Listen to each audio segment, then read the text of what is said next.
மாநில அரசு எப்பொழுதும் தன்னுடைய கடமையை சிறப்பாக செய்வதை நாம் அறிவோம்.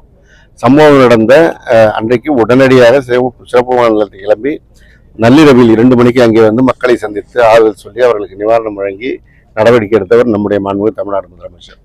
எனவே அவர் எடுக்கின்ற நடவடிக்கைகள் மக்களிடத்திலே நம்பிக்கை பெற்றிருக்கிறது. ஒன்றிய அரசு எப்பொழுதும் எப்படி செயல்படுமோ இப்பொழுதும் அப்படியே செயல்படுகிறது. இப்ப உடனடியாக எடுத்தது வந்து கேள்விக்குறியாகிறாங்க. ஏற்கனவே மதமாற்றம் நடைபெறுகிறது என்று தஞ்சாவூர் பக்கத்துல ஒரு குழு அனுப்பினாங்க. அந்த குழுவுக்கு முன்னாடி பாஜகவை சேர்ந்த தலைவர்கள் எல்லாம் மதமாற்றம் நடைபெறுகிறது அந்த தனியார் பள்ளியில என்று சொன்னார்கள். அந்த குழுவும் கிட்டத்தட்ட அதே கருத்து சொன்னாங்க. ஆனால் சிபிஐ அறிக்கையில் என்ன வந்தது? அப்படி எதுவும் நடக்கவில்லை என்று வந்தது.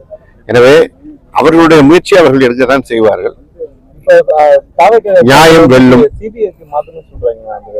அவர்களுக்கு ஒரு கருத்து இருக்கும். தமிழ்நாடு அரசு எடுக்க வேண்டிய நடவடிக்கையை மிக சிறப்பாக நம்முடைய மாண்புமிகு முதலமைச்சர் எடுத்துக் கொண்டிருக்கிறார்கள். இந்த பாதுகாப்பு நடவடிக்கை முன்னே எடுத்திருந்தா இது பாதிப்பே வந்திருக்காங்க.